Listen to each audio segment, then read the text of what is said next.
Looking at these long queues, people scrambling to get a glimpse of Yuvraj Singh, and you would find hard to imagine that this is not a scene from a mall in India, but downtown London.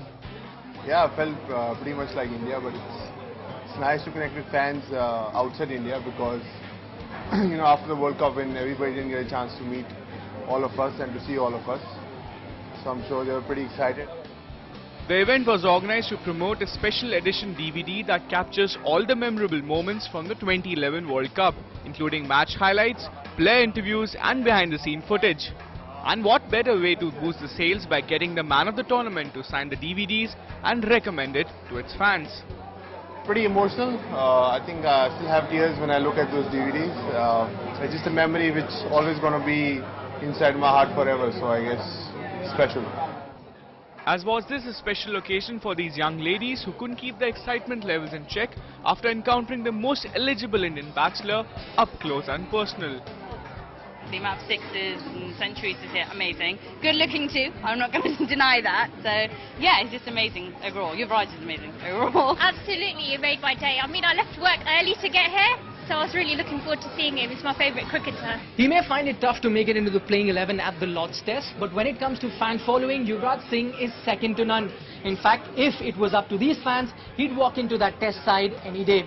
In London with Jaideep Bhandarkar, Nikhil Nas for NDTV. Ashwani Kumar is a lucky man because the 32-year-old software engineer from London holds the most prized possession in his hands, a ticket for the 2000 Test in the history of cricket. I booked the tickets around 3 months back and I was one of the last ones to book the ticket. So yeah, it's really a long journey to get a ticket here.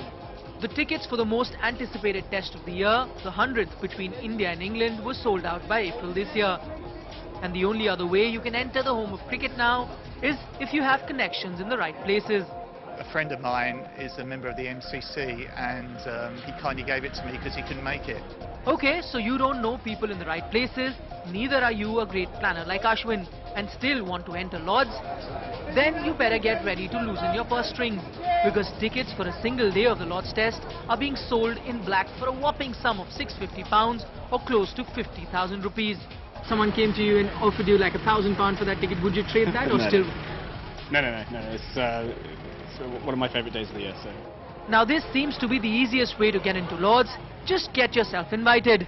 But for that you have to complete the small formality of scoring more than 4,000 test runs like these two gentlemen. With the advent of T20 cricket, the fashionable thing to say is that Test cricket is dying. But looking at these queues, it would be safe to say that Test cricket will be very strong for another 2,000 Test matches. In London with Jaideep Bhandarkar, Nikhil Nas for NDTV.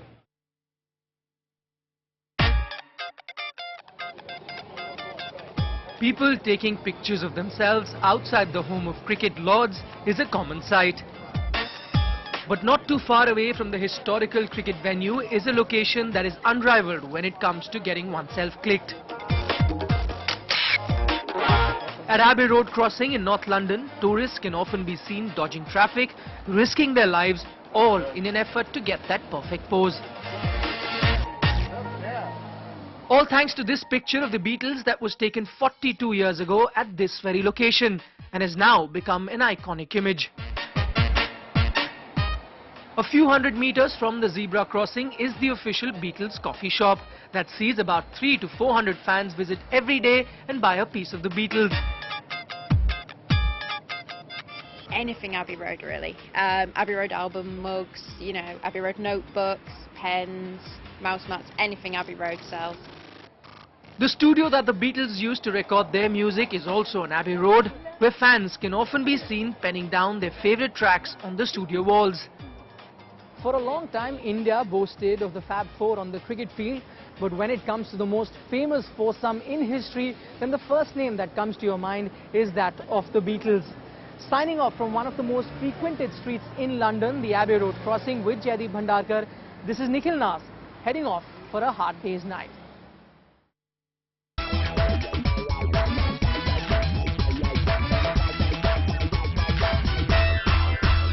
If cricket is war, then it's best you enter the Colosseum dressed as a gladiator. But what precedes a good fight? A good meal, of course. What's cooking, guy? Well, we got a bolognese going on. Yeah? Do you like bolognese? Yeah? Chicken. You got some frog legs? Frog legs over here? Yeah, we have a man over here. While there was a lot cooking on the cricket pitch, these nuns were on the run. You think the English team is living on a prayer right now? Very good question. Yeah, we hope India get nun runs. Meanwhile, who let these dogs out? If there was a fancy dress competition inside, you guys think you'll win hands down? Hands down, easy. Hopefully, yeah. It's a one-dog race. Talking about a race, these ladies would be well advised not to take part in it. Not too sure if these guys are even allowed to venture out of the house by themselves, let alone watch a cricket match. Did you take permissions from your wives, did you? No, we didn't. Otherwise, I don't think we'd be here if we had. You should have seen the look on their faces when they saw us this morning walking out like this. Oh, quality. By the way, looking at this notorious bunch, we suspected foul play. Is this your way of distracting the Indian batsmen, this attire? This is what I normally wear. And just when we thought that Indian fans lacked creativity, we spotted this gentleman, or should I say lady. By the way, don't miss the tricolored earrings. I thought I came very well dressed for a day of test match cricket, but looking at the colourful crowd here, I feel like a misfit. So I thought, let me fix myself up and gel in with the crowd. I guess that should do it. So off I go. In Nottingham with Jaideep Bhandarkar, Nikhil Nas for NDTV.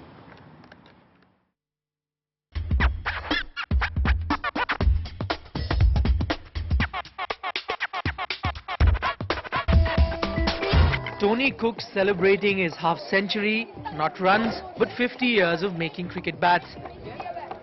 66-year-old bat maker from England, Tony's journey started as a 16-year-old schoolboy who loved only two things in life, cricket and woodwork. Well, I'm a cricket nut anyway, so it was like second prize because I wasn't ever going to be good enough to play. Former South African all-rounder and skipper of Northamptonshire, Andrew Hall is one of the many international cricketers who use bats made by Tony. His long list of customers include legends like Geoffrey Boycott, Andrew Flintoff, Imran Khan and even former India skipper Mohammad Azharuddin. Flintoff was quite easy, Ashley Giles was very easy, Imran was a little bit fussy but he knew exactly what he wanted and how we had to do that. But over the years, the demand for handmade bats from international cricketers has reduced because Tony and his company, Notts County, cannot afford to give the players high sponsorship money when compared to other big cricket gear manufacturing companies. From this to this takes roughly around 3 days and costs you anywhere between 5 to 15,000 rupees. But to make a cricket bat for over half a century is not only priceless but timeless as well.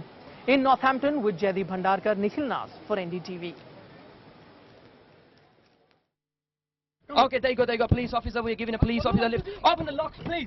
This kind of guerrilla journalism is what's got Sangat TV grabbing eyeballs all over the UK. Live footage, this is another live exclusive footage on Sangat TV. I'm Upinder Randhawa reporting this. We were driving a Range Rover, we've opened the window, offered the officer the lift and got in the car. We chased them.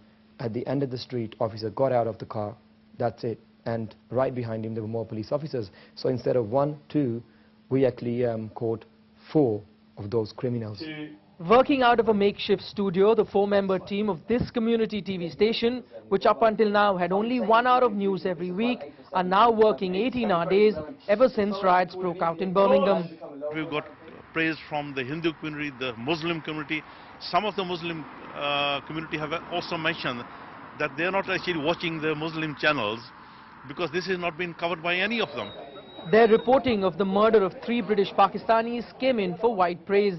Sangat TV guy's been here, alhamdulillah, all the time. He's been at the hospital, he was there. The night he was it crying happened. himself. Respect is due to them. Respect to the Sikh people from the temple, from the Gurdwara. In today's day, Sangat TV and Upinder Randhawa, we are basically the second most searched names on the Google, right, around the world.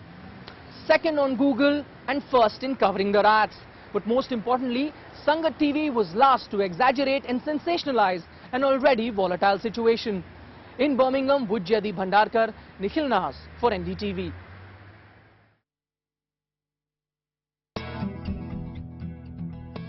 Situated beneath Castle Rock in Nottingham, carved out of the soft sandstone, Ye Old Trip to Jerusalem is a sight to behold. A painted sign on the walls outside states it was established way back in 1189 AD, making it the oldest inn in England.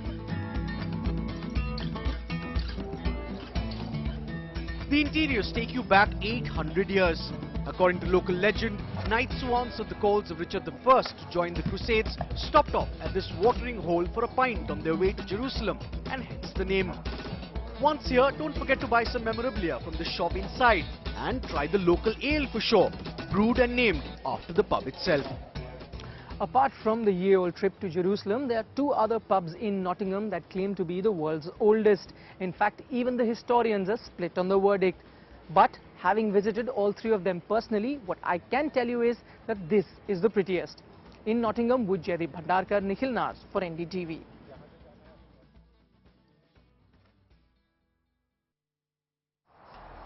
While the facial hair is a new addition, here today and gone tomorrow has been a phrase long associated with Wasim Jaffer. Just 31 tests in a career spanning 8 years, which includes 3 centuries and 2 double centuries, typifies the indifferent attitude with which Indian cricket has viewed the Mumbai opener over the years. I had played the home series against South Africa, I got 70 odd when Viru got 100, and after that I was dropped from that series. So obviously I thought, I could have given one more chance of another series, but that's what you wish for. But I'm hoping that if given a chance, I'll try and do a better job. It's in this hope that the 33-year-old is playing club cricket in England. In fact, he is one of the most sought-after professionals in the English leagues. Last year, playing in a local league, he broke the record for most runs in a season. And this year too, he's notched up 300s in 12 games. It gives me a chance to stay, in the game. Obviously, it's raining in Mumbai, so there's no cricket. So I come here with the family. It's kind of a holiday as well. And I get to play some cricket, stay in touch for the coming season. So it's been good. I'm in overseas, so there's a lot of expectations from the club to perform. So it keeps me on the edge. While injury problems affected Sehwag and Gambhir's participation in England, one would have thought the 5 wise men would have sent an SOS to a man who had helped India beat the same opposition 4 years ago. If Rahul Dravid could be brought back into the ODI team on the basis of horses for courses, then it wouldn't have been a bad idea for the Indian team to include the technically correct Wasim Jaffer as a backup opener under these English conditions. In West Bromwich with Jaideep Bhandarkar, Nikhil Naz for NDTV. An international cricketer, a model, a TV host and also a part-time scientist. You would imagine I'm talking about myself, but obviously I haven't played international cricket for India. Talking to me, Isa Gua, who's the highest wicket taker for England in the ODI format. Part-time scientist, explain that to us. It's just something that, I've done all my life really. Like I went into uni doing biochemistry and I'm now doing a part-time PhD just because it was a natural progression for me. It's something that I'm really interested in and something that's very different to cricket, which is what I like. Right. How many times have you heard this before, that you look like the lead actress from the film Bend It Like Beckham? Quite a few times, yeah. Although I don't think I look anything like her at all. Like loads of people say that I do, but I don't think I do. Right. If I could ask you about you're not bowling at the moment, how's the rehab coming along? Yeah, it's going really well. Just taking 3 or 4 weeks off bowling, just so I can really focus on getting my strength back and hoping to get rid of an injury that's been sort of persistent the last 6 months. So yeah, working really hard. Gonna hit the gym in a minute, and yeah, the next few months is going to be tough work, but it needs to be done. So great. Now this is what we call the T20, the rapid fire round. So it's basically one word answers what we're looking for. Okay. Bring it on. A male cricketer who you think can be a model? Virat Kohli. Yeah. Which male cricketer would you compare yourself with? Or Jimmy Anderson? No, I can't get the ball to swing back both ways. Knowingly. I thought you'd pick his name for the model question. Anyway, what is tougher, playing cricket or commentating on cricket? I'd say commentating on cricket. Why would you say that? I don't know. No, I think I'm great at sort of talking about cricket and giving my own opinion. I think that's fine. Presenting is a completely different kettle of fish. Well, we have seen a few clips of yours on YouTube. You're fantastic, I must say that. Your favorite cricket commentator? Michael Holding. Okay. Your favorite IPL team?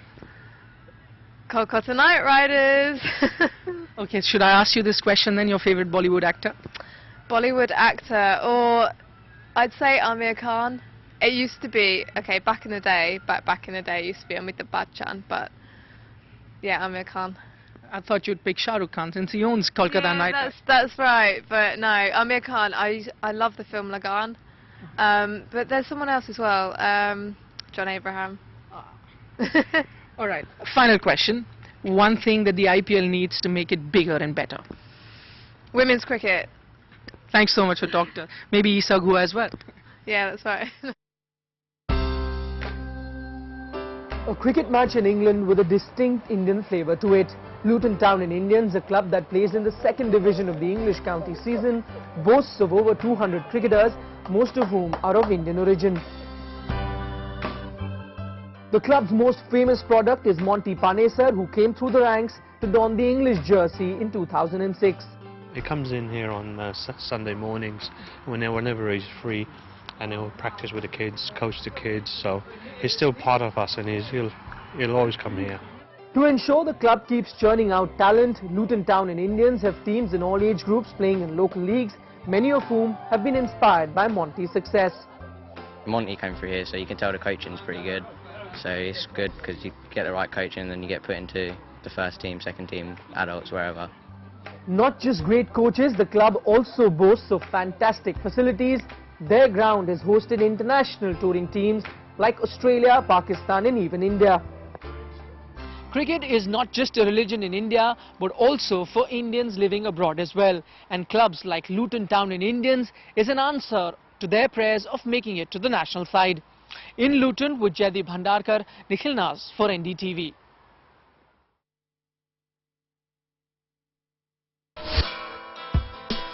With some time on our hands in between the Test and the ODI series, we went off to visit the new Ranji Cricket Museum in Hove to learn more about the exploits of the man once called the Midsummer Night's Dream of Cricket, K.S. Ranjit Singh Ji. Well, he was revered, and if you read our history books, he was a very special player. In fact, probably our greatest player. Ranjit Singh Ji, who was educated at the University of Cambridge, joined the Sussex County team in 1895, a move that saw him play alongside greats like W.G. Grace. Thanks to his attacking style of play, he didn't have to wait too long to make his Test debut for England in 1896, scoring a century on debut versus Australia. The museum also chronicles in detail the contributions of K.S. Duleep Singh Ji, a nephew of Ranji's. Duleep followed in his uncle's footsteps and went on to captain Sussex and play for England in the 1920s. The Indian connection with English cricket, though, started even before Ranjit Singh Ji. Yes, certainly, it goes back to the 1880s in actual fact. That's when a team called the Parsis from Mumbai, then Bombay, became the first Indian team to tour England. Sussex's connection with India continued post-independence as well.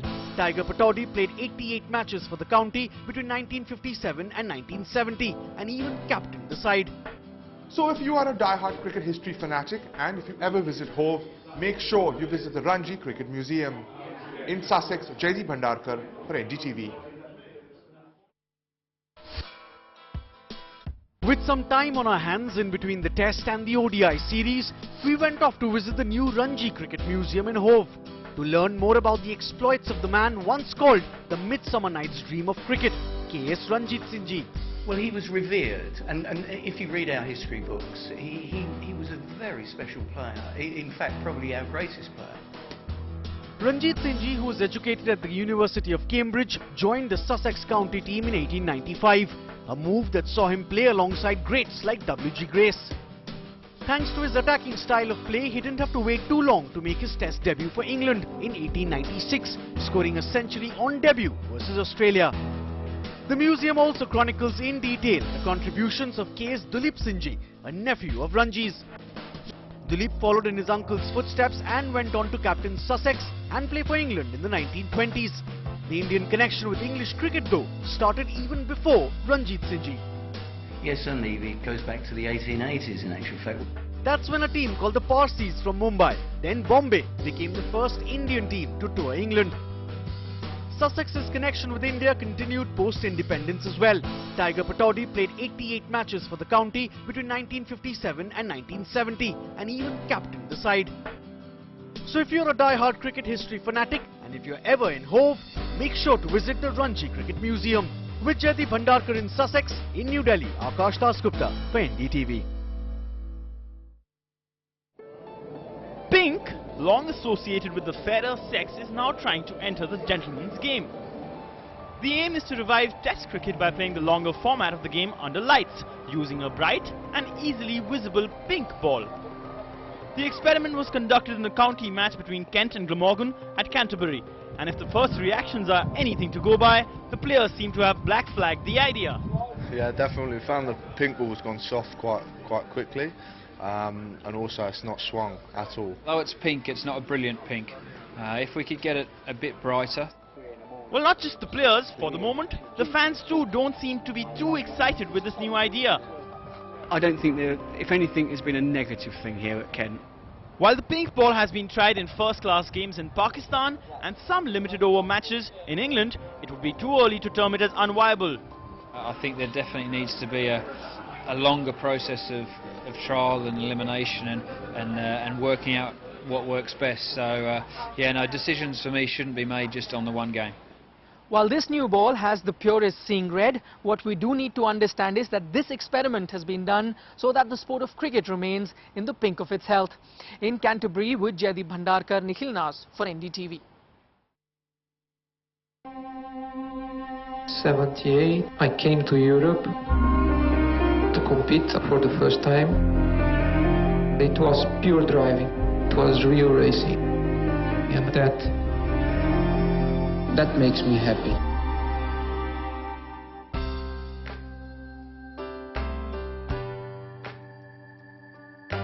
Right, Manish, from a doctor to a filmmaker, writer, how'd that happen? I think, like most good Indian boys, there was a lot of emphasis in my family about education. And my father, actually, he was a doctor. My stepmother was a doctor. I've got an aunt who's a doctor. My sister's a doctor. So I think I was a bit of an accidental doctor if I was anything at all. Right, so this is your true calling then? Yeah, I think it is. Writing? I think it is. And it's a nice little story, I think, almost that illustrates that. In '94, after the accident, after Senna's accident, and I think, if I'm honest, I think in that moment, I kind of knew, at some unconscious level anyway, what my calling really was. It was just a question of recognizing it. I think looking back at it, that was the real moment when the switch flicked. I think Senna probably made me a screenwriter, and it's just ironic that my first produced film was about him. Right, that is the influence of Senna on you. In India, Formula One is still a niche sport. What is the power of Senna? What does Senna mean to the sport? There's a great cricket match on in India. The streets are empty. It's absolutely silent. The Farnwala's watching it. You can't get your shoes shined, you know? And that's kind of what Senna did in his time in Formula One. He was this incredible infusion of emotion and passion. And it really didn't matter whether you liked him, whether you didn't like him, whether he was your favorite driver, whether he was your least favorite driver. What he sort of made you do was just stop dead in your tracks and watch. Just tell us about how you made the film, and I believe you spent hours looking at footage, about 1,000 hours of footage. How did all that happen, and how much time did it take for you to complete the film? Well, I started on the project, believe it or not, in October 2004, and Bernie is the commercial rights holder for Formula One. Bernie has an archive in Biggin Hill in Kent, which contains every tape of every camera, of every Grand Prix practice session, qualifying session, of every race since 1982. And Bernie basically gave us the keys to the archive, which was unbelievable. And the footage that we saw in Bernie's archive, I mean, some of it no one has ever seen before. But we were also lucky because we had researchers in Japan, Italy, France, Brazil, America, Portugal, Spain, and they were sending us footage. And on top of that, the family gave us their personal archive, personal videos of Senna on a beach, Senna in a boat, Senna in his helicopter. And to be honest, I think we probably looked through somewhere, I tried to do a calculation, 3,500 and 5,000 hours of footage, and all of that was condensed into 104 minutes. I think I could have written the most beautiful script ever.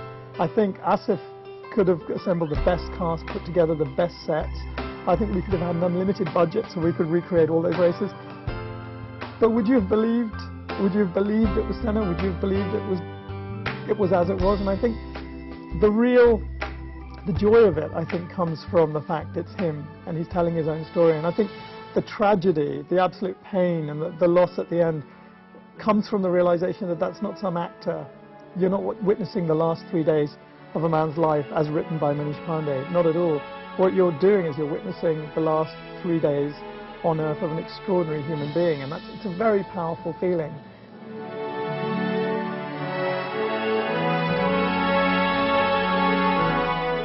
Senna was taken away from his fans in such a quick way, in such an immediate way. We never had time to really mourn him. And that's why I think the film is so special, because if you are a fan, you go through his life and you feel his death, and so you can mourn him. Sorry.